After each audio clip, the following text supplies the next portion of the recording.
Hare Krishna. Welcome all devotees to the Gita Daily session. Thanks all devotees who have joined. So today we are going to continue the discussion of Bhagavad Gita. Today we'll be discussing Shloka number 2.46. So we pray to the Lordships Jagannath Baldev Subhadra and Sudarshan, Garantai, Lakshmi Narasimhadev for their blessings and Panchatattva for their blessings so that we can understand the difficult topics of spirituality. So let's start with the prayers. Om Atnanatimirandasya Jnananjanashalakaya Chakshurunmilidam Yena Tasmai Shri Gurave Nama Namam Vishnupadaya Krishna Preshtaya Bhudale Srimade Bhakti Vedanta Swami Nidinamine Namaste Saraswati Deve Gauravani Pracharine Nirvishesha Shunyavadi Paschatyareshatarine जय श्री कृष्ण चैतन्य प्रभु नित्यानंद श्री अद्वैता गदाधरा श्रीवासादि गौर भक्त वृंदा हरे Krishna Krishna Krishna Hare Hare Hare Ram Ram Ram Hare Hare. So let us dedicate our session to His Divine Grace. A.C. Bhaktivedanta Swami Prabhupada, Founder of International Society for Krishna Consciousness, by whose mercy we are able to understand Bhagavad Gita in a simple and practical way. Let's thank Srila Prabhupada. Srila Prabhupada ki jai. So today we'll discuss shloka number 2.46. So let's recite the shloka. Yavan artha udapane sarvadha sampludodake tavan sarveshu vedeshu brahmanasya vijanata. Repetition. Yavan artha udapane sarvadha sampludodake tavan sarveshu vedeshu brahmanasya vijanata. Translation by His Divine Grace, Srila Prabhupada, Srila Prabhupada ki jai. All purposes served by a small well can at once be served by a great reservoir of water. Similarly, all the purpose of Vedas can be served to one who knows the purpose behind them. We'll see the word meaning. Yavan, all that. Arthaha is meant. Udapane, in a well of water. Sarvata, in all respects. Sampluda udake, in a great reservoir of water. Tavan, similarly. Sarveshu, in all. Vedeshu, Vedic literatures. Brahmanasya, of man who knows the supreme Brahman. Vishanada, one who is complete knowledge, who is in complete knowledge. So let's again come back to the shloka. So what is mentioned is that all purposes served by a small well can at once be served by a great reservoir of water. Similarly, all the purpose of Vedas can be served to one who knows the purpose behind them. So today's discussion on 2.46 is continuation of the same theme that we discussed yesterday. So yesterday we saw that the purpose of Vedas is actually to understand the Supreme Lord, right? So we saw Krishna was mentioning to Arjuna that the Vedas is talking about the three gunas, Traigunya Vishaya Veda, Nistraigunyo Bhava Arjuna. So the three gunas, and also mostly about how one can become happy in the material world, right? So the Karmakanda section of the Vedas. So most of the Vedas actually talking is giving a information to the mankind. What are the different processes where they can be happy in the material world? And we also saw that there is a confidential section of Vedas where actually it talks about a higher purpose, like about liberation, right? What is ultimate goal? Liberation also we saw that it's only a starting point. It's not the ultimate goal. Once you liberate, then we need to see there are different options. Like we discussed the example. No, the first step would be to get out of the jail. If you are in the jail, first step is to get free from the jail. And after getting free from the jail, then we have different options. And what is the topmost option is actually getting back our constitutional position, or no, going back to our original place where we belong, regaining our spiritual existence. So this is the ultimate purpose. So how? So basically, what Lord actually is saying, conclusion was that the ultimate purpose of all the Vedic scriptures is to find a way to get out of the cycle of birth and death and to re-establish our original position, right? So this can be achieved by understanding the goal. So in we discussed yesterday that in Sloka 15, chapter 15 Sloka, Krishna says to Arjuna that sarve Vedesha sarve rahameva vedyo, right? The purpose of all the Vedas is to understand the Lord. So when we understand the Lord, we also understand the relationship between us and the Lord. So Krishna is the supreme, and we are all amshas of the Lord, right? So we are jivas, like we are like Anu, and the Lord is Vibhu. Like, so basically, we are part and parcel of Krishna. So when we understand the who is the supreme Lord, then we also understand who are we, and also we understand the relationship between them, the two. So this way, the purpose of Vedas is to understand the Krishna, right? Krishna is the ultimate destination. So in this sloka, the Lord is giving an analogy, right? So when we have a reservoir of water, like a great reservoir or body of water, like for example a lake, then we don't need wells. No, the well actually, wells are small sources of water, but a lake can serve all the purpose of different lakes. Sorry, different wells. So when we have a well, sorry, lake, we don't need wells because it can all no, it can do all the things that well can serve. Plus, it can do extra also, right? So, for example, a well water can be used for drinking. It can be used for washing and for various purposes. But a lake can do all of them. So the point is that when we so here Krishna is saying that when somebody understands the conclusion of Vedas, then the ritualistic processes which are mentioned in the Vedas kind of become redundant. So so this is the important, no, topic of today's discussion. So let's get little more detail into it. Yeah. So what actually the Lord is indicating is that just by performing the ritualistic ceremonies or the processes, just by following the processes, customs or rituals, without understanding the ultimate goal, will not be much helpful, right? So in today's world, we have seen, over the years, we have lost the spiritual knowledge, or the purpose of the spiritual knowledge. So we still continue with various traditions, like family traditions, etc., or we follow various customs, or we celebrate festivals, etc. But then we really do not know why we are doing it. No, only the customs remain, but then not the purpose or the knowledge. So it is important to seek more deeper, into these things and understand what is the purpose behind it, right? So how do you understand this in more detail? So, for example, in Sloka chapter 5, Sloka number 29, Lord says, Bhoktaram Yadna Tapasam Sarva Loka Maheshwaram. Right? He's saying that I am the beneficiary of Yadna and Tapas. So, the Karmakanda sections, we discussed yesterday, he talks about different rituals or yagyas that somebody can perform so that they can get a better position in the material world. So, these kind of yagyas have different goals. There are some yagyas which actually, for example, Ashwamedha Yagya. So it is mentioned in Vedic scriptures that if you perform so many, like 100 Ashwamedha Yagyas, then actually you can attain the heavenly planet. You can become the lord of the heaven. Right? To attain the post of Indra, this is no, recommended. So then similarly, there are different yagyas. Where, for example, if you do not have a child, you can perform certain yagyas to attain it.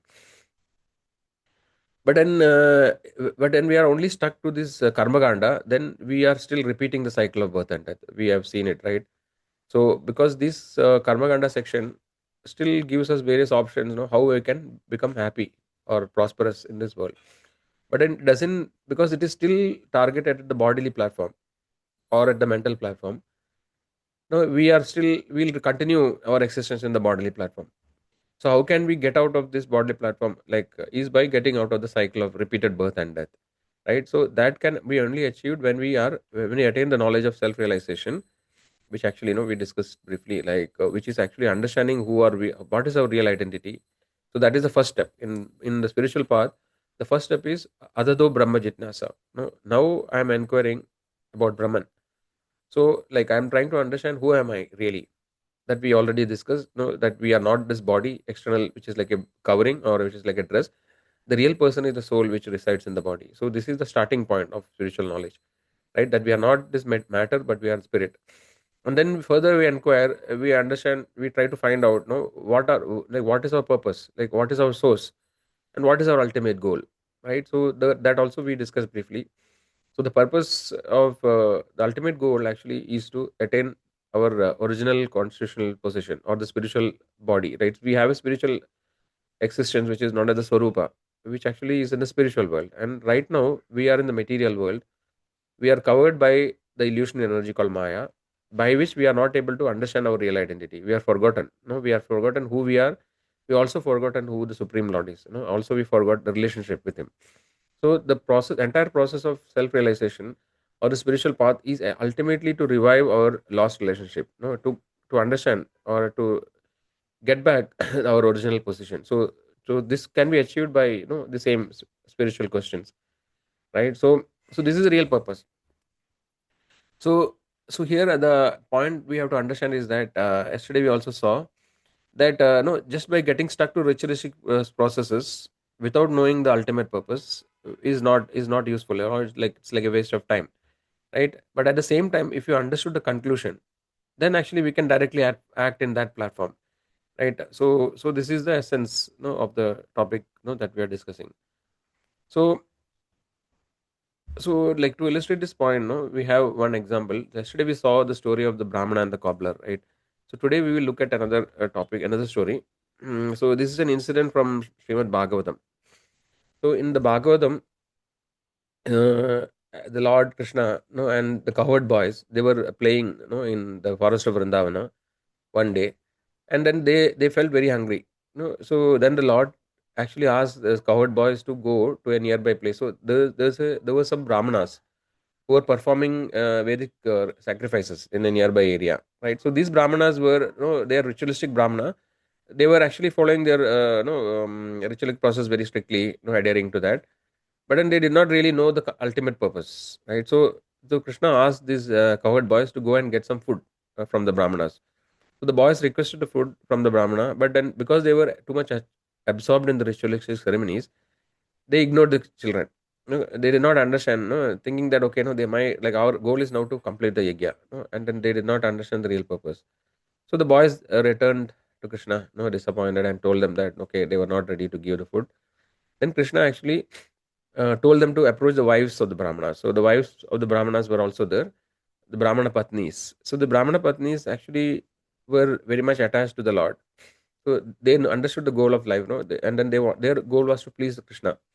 So the Brahmana Patnis, as soon as they heard that the Krishna wants food, they immediately, were ready to give. They left all their work and then immediately prepared the food, and they handed over to the Lord. So here actually what we have understood, is that the Brahmana Patnis, though they did not follow the ritualistic ceremonies, and they also were not scholars, in the scriptures, but then they understood the ultimate purpose. He was to satisfy Krishna, right, the Supreme Lord. So, so similarly, what for our lessons, what we have to learn is that rather than getting carried away by the various processes mentioned in Vedic scriptures, we should try to get the essence of it. So the essence of the Vedic scriptures, Bhagavad Gita is actually considered as the essence of all the Vedic scriptures. We have discussed in the first session. So it is mentioned, there's a conversation between Lord Shiva and Parvati, right? And we're actually in Padma Puran. So there is the Gita Mahatmya section. So here actually Lord Shankara has actually explained, Shankaracharya has explained this part. So he actually concludes, he says that Sarvobhanishado Gavo Dugdha Gopalanandana Partha Vatsa Sudhir Bhokta Dugdham Gidamridam Mahat. So basically the essence is that if you consider all the Vedic bodies or the entire Upanishads like a cow, and the essence of the cow is actually the milk or the cream of the milk, right? So the Bhagavad Gita is the essence of all the Vedic scriptures.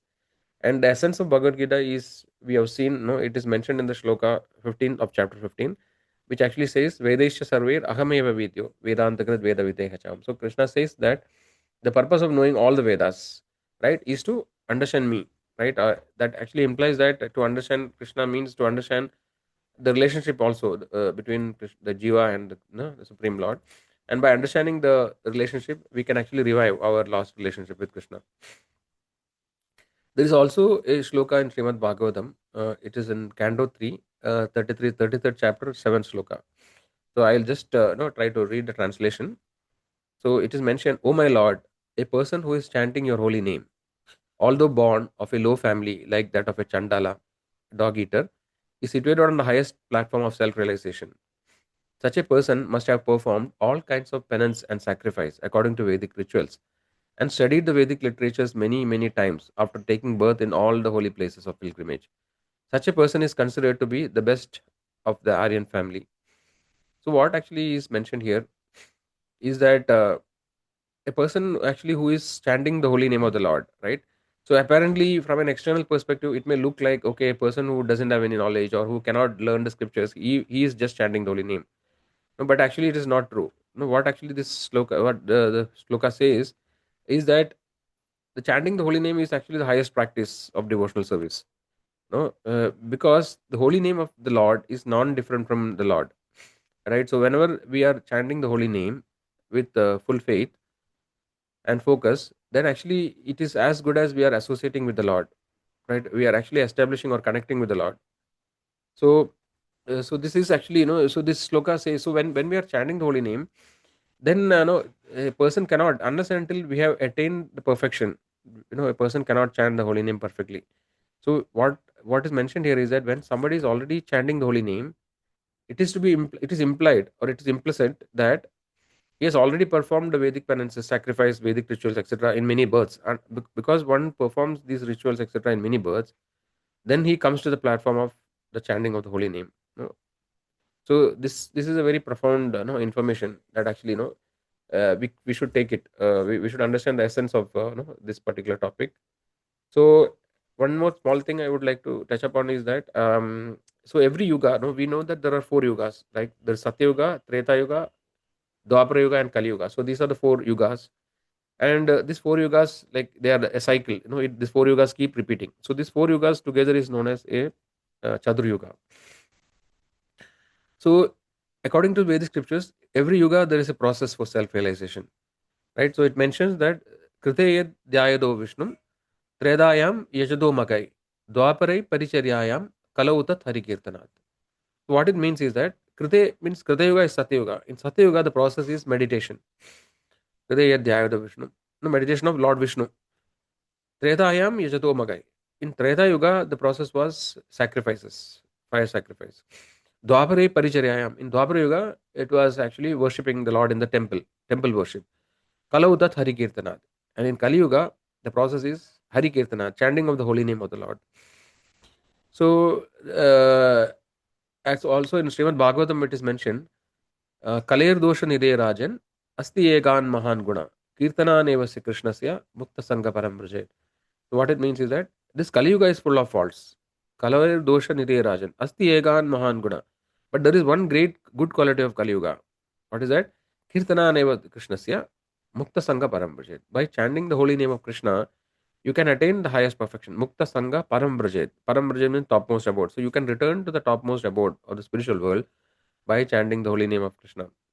So what are we trying to understand in today's discussion is that the Vedic scriptures is very vast.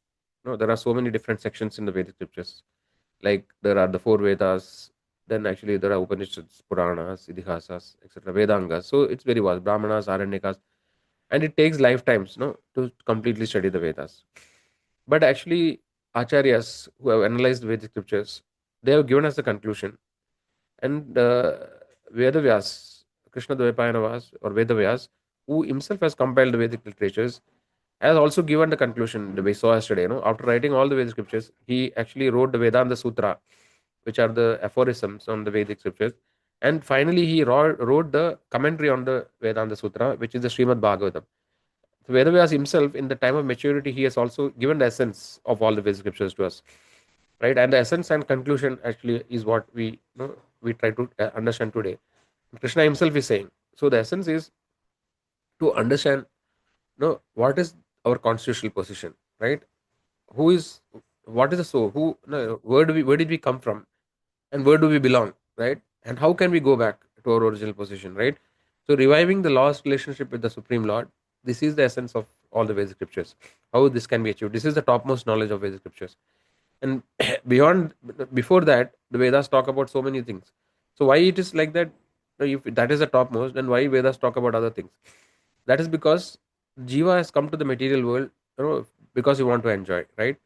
And it is very difficult to give this enjoyment propensity. So hence the Vedic scriptures take the Jiva, gives us an way by which he can make systematic progress, step by step. So initially, Vedas talk about how you can be happy in the material world, right? And then slowly, it takes to next higher and higher levels. And finally, the conclusion of the topmost knowledge is available, right? So hence, if you are intelligent, we should actually take we should understand the essence of it, and then don't get stuck by the ritualistic process. So this is the essence of today's discussion. So what are the lessons, no, key lessons we can take is that, okay, just don't be stuck by the rituals or no, or the customs, right? So we should try to understand what is the reason behind the customs. Try to inquire about it, no, and then understand the purpose behind different customs and practices. Because our children may ask us, we may celebrate a festival, and no, we should be able in a position to understand why we are celebrating it. So this knowledge we should gain, right? So we should we should give pass on the knowledge also to the younger generation, right? So when we also in our work life, also this particular principle is important, that no, we should not be just stuck by the process. We have various process, in when we work in an organization, we should understand what is the intent behind it, right? Not just blindly following the process, right? So this can be applied. So yeah, so we'll summarize today's session. So we saw that the purpose of the Vedas, actually, ultimate purpose of Vedas is to understand who the Supreme Lord is, right? And also to revive his relationship. The Karmaganda sections of Vedas are like stepping stones, no, but actually the ultimate goal actually is Krishna, understanding Krishna. So, and we also saw that the different ages have different processes, and the process for Kali Yuga is the chanting of the holy name, and this was inaugurated by Lord Chaitanya Mahaprabhu, right? And why? Because in Kali Yuga is the age of degradation, right? It is mentioned in Bhagavatam that Manda Sumanda Madayo Manda Bhagya Yubhagrita. What it means is that in the age of Kali, the people's spiritual intelligence is very less. People are no very dull minded. They don't have the intelligence to understand spiritual topics. Hence, the process, a practical process, which is given, which the people of Kali Yuga can follow, has been given, which actually is the Nama Sankirtana. Right? So there is no qualification, for chanting the holy name. So what we can, yeah. So with that, I think we come to the end of the session. So what is the request to all of you, who have been attending the session is that if it is possible, maybe you can start chanting the holy name of Krishna, right? The Hare Krishna mantra. So actually, this mantra is recommended for Kali Yuga. So it is mentioned like Hare Krishna, Krishna Krishna, Hare Hare, Hare Rama, Rama Rama, Hare Hare. Idi Shodashagnam Namnam Kali Kalmashanashanam Matta Paradaro Bhaya Sarva Vedeshu Drishyade. So basically, here actually it is mentioned that after searching through all the Vedic scriptures, there is no better process for this Kali Yuga, than chanting this Hare Krishna mantra. So this is the essence that we can take away, and if possible, you can all start chanting the holy names. So understanding that this is the process by which we can revive our lost relationship, just by chanting the holy name, because the holy name actually is non-different from Krishna. When we are chanting the holy name, we are actually associating with the Lord. We are actually re-establishing the connection with the Lord. So we will discuss more about the mantra in the coming sessions. So, but I think as a practical application, we can start chanting the holy names. Okay, so yeah, with that, I think we have come to the end of this topic. So, if there are any questions, if somebody wants to leave, they can leave. Or if anybody has any questions, they can ask the question by unmuting, or they can put it in the chat. Otherwise, will continue our sessions Monday to Saturday every week. So request all of you to keep join, and thanks all of who are joined today. So if there are questions, I'll wait for a couple of minutes, and then we'll end the session after that.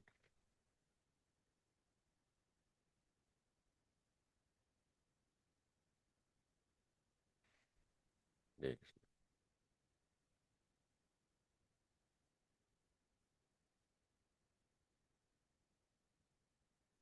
Okay, looks like no question. So we'll end here. Hare Krishna, Krishna Krishna, Hare Hare, Hare Rama, Rama Rama, Hare Hare. Thank you all. Hare Krishna.